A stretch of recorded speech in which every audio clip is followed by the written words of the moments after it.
Ngasi video jadi ai channel ai Manipuri Abunao Nusibidana Ibunusibidana channel Sibunusibidana yengbiriba chilena sing yofamda ai yoiba opinion khara aina myam da share tujanningdana video se namjabane ado kenone myam zulambe yengbiramani da Che10 gi video ngasi thagat pirakpa video khoi mana wari ama liba do Pongna Bazar gi matangda aduga akhoi gi brother BIR gi magi incident amai matangda brother BIR na thagat pirakpa video do ai link hapsarake brother BIR gi link na sida hapsarake aduga da Che10 gi ju si matungda hapsarake ado makhweni gi video si yeng atai ju video myam thagat piramgani ai aina urudaba aini yengudabni na ai khangjadre aduga aina urubudo myam da ai viewer sing da hana yengbiramagadi dum khangbiramagani video sing na amtang yengbiyo video ani se sida masa gi oiba opinion ngakane bibi se da opinion do aina phajai aina su pamjabo oiba ada aina pame na chumme habdi na chade adum wakhalon do yamna phajawa wakhalon am thambiu do adu da aina video ani se hapsabane aduga ai gi oiba aina myam da share tokjaningba lalaga su lale dum haibiro aduga myam da kaida soirino kedoino habdo myam tanamina se akhoi Manipuri macha tane akhoi amana mamateng pangnaraga amana amagi asoiba je thidoknaraga asoiba thidoga asoiba nang soire nang hinganu haibiba nataba nang natai jo soire nang smai semtogadi smaina achumba lambi da smaina lakadawani haina takpi warom do ina changhan janingba ai gi wakhlon je sai gi video myam ama share tongnare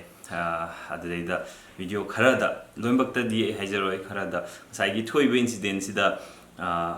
kehani animak party animak haijar party oina hage party animak ta kanana chummi kanana lali haiba ye daina haijaroi adu video nambiriba kangu da video nambiriba kangu haise ngasai gi noi taido aranbadu semtokpa lakpiriba kangu gi maikei da ai wahi kharadang thamjage aina si haidana myam lana ai adumgi michang haiba ai kemta leijate ai manipur pullap se ai di chilinau mi na dum khanjari bani myam da aina yambada soibada yambana ai hat ke sho haibiroi yambana ena du soire du semtu na hairakani na khanjai ade inau da ina soirubada inau na eta yambana soibani yam sidani saina akhoi takthok taksin taunaraga hingminnabana hena phagani na ina wakhan do khanjabagini adrida nga sai video sida na hatu haibo haije si katana te ko ma ai si hatu hai na ai lan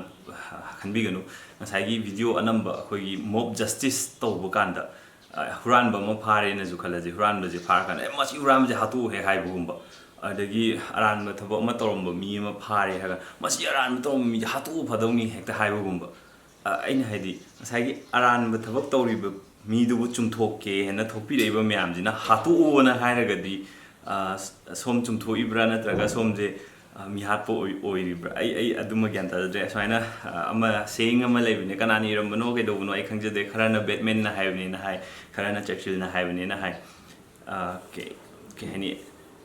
prithvi de leibe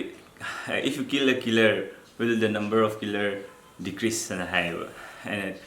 mi hatpane na leiba mi do aina maji mi hatpane na aina mo halagadi mi hatpai masing yandarakadra na question ama hangeba adumakni hujik thoije ngasai gi aranba toromi ba phattaba tore na haibisi semtokpi ga ni na lakpi ba myam jina kehani mina setchari ba firon do chingye lokthokna ba chingye ai karino si brother BIR na ju takpi bani si yam phajana brother BIR na explain to ai explain to hijade ana aina ai di haibira kanda yin kanda ura kanda kai ni si tai sibu na khanbo ani ai di kisu yamna keno matik chaba mi su nachade aduna myam nusibidana akhoi gi video yengbibadagi smaina ai idea khara share to bo phangjabaje si ai gi yam laibok phobani myam nusibidana yengbirakpase yamna harawe aruga smaina interact toroga ai su myam na haibirakpudagi kanaba myam ama ai personal keno da life da kanaba myam ama phangje aduga yam thagachari myam bu anoba subscriber myam thagachari aduga thoibe incident se akhoi kharadi akhoi masen di thoktanaba akhoi ai video channel si subscribe to biriba ai chilenau sing da aina sum khangjaba phayena khanjaba do share tokjabane aina khalije phatte na hai khanbiraga su haibiro phatte nang to do phatte sumain torgadi phani haibaduma jo habiro phatte khatang haibigano phatte khatang hairagadi aina kai phatrino kamain toino haibdo aidi khangdamni na phattaba thobukto tawborangani do khangnaba sumaina tawbani haibaduma tanga jo habiro aro ngasai gi aina aidi point ngasai gi point ama khatang dune phattaba tawriba midu hatu ona halo masi halo haibugi ngasai gi video sida yawbodo aina yamna nuaijadaba haidar semtoke simoina toije phatre semtopige hena changbirakpanina neram thawak toije noi sini aduna swain tawganu na haibiba hekta aranga tawmene hekta khut thajanbiba mi amana miyoiba mabu phubagi right se kana na piye hoi ahan singni ahan na angang da phubadudi mai macha da phubadudi ma phaningdana choidana ba phubani adu erga sunga saigi tawbiba phibam video singjida yawriba mayam sidi hek yam thina kahani yengbada hek nungai tabagumba amadi phaujai ai yamakha yam sangna haijararoi adu disi wai sidin noma oigre do keno ne ngrang yauksangi sports tawe khoi lekai gi yauksangi sports tawda abunau su participate tawe aduga arithmetic race tana abunau na second tai abunau gi sister cousin sister tania ga mkhoi ani na group saraga tawba arithmetic race ne aduga keno dana statue dance hai statue dance dana abunau no first tai aro abunau gi statue dance so hapcher ke aro arithmetic race ki matik tu mas hapcher ke aduga abunau na participate to ba khoi ball langna bagi keno ma si ya musical keno hai moi adu so hapcher ke mayam yeng mina se aduga aina haiba sing sida soiba yawba ran yawa sing do mayam punna semtok mina si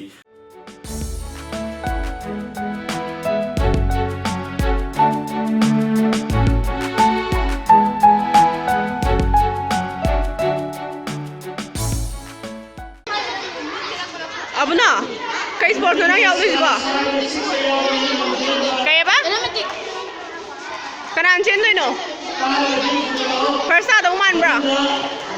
First ada man bro. Nang hot khai doi ni doi ha. Good luck.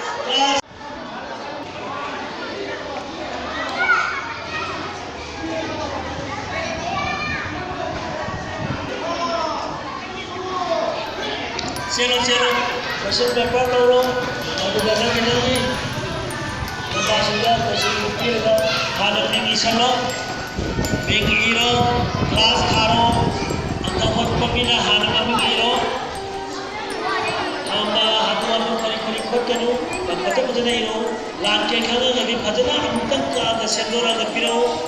oke, angkong lima arithmetic resesi, class 5 and 6 na tapliba. Dari kahiba tinggi lekai lupiran wayo ko ba dulaba basa phaba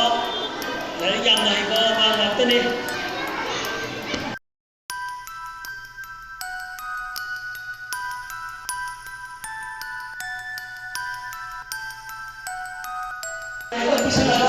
masih tahu nanti antara kembali bahasa antar jumpa duri gambar kali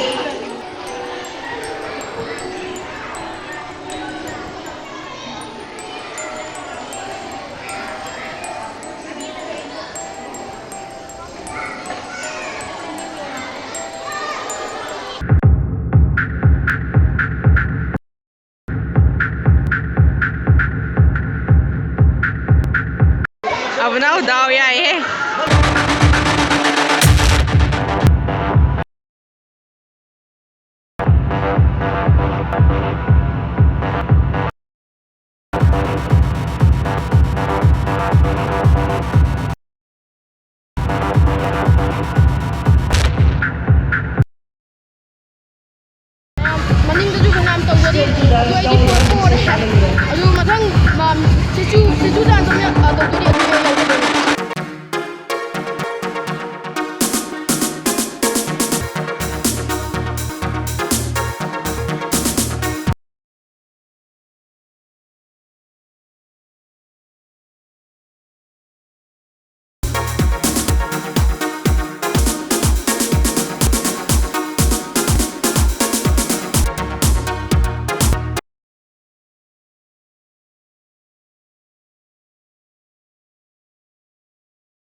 Abunao, ako ba tangay hore?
Michael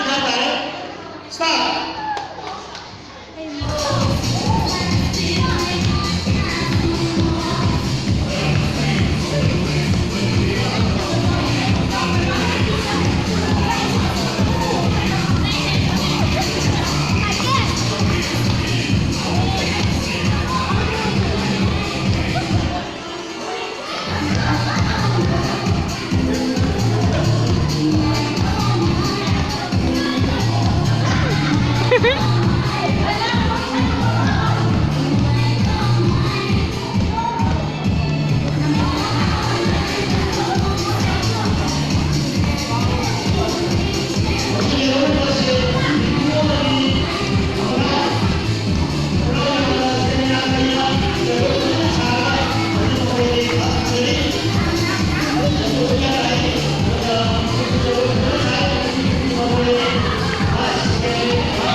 Video solution there again. Bye bye.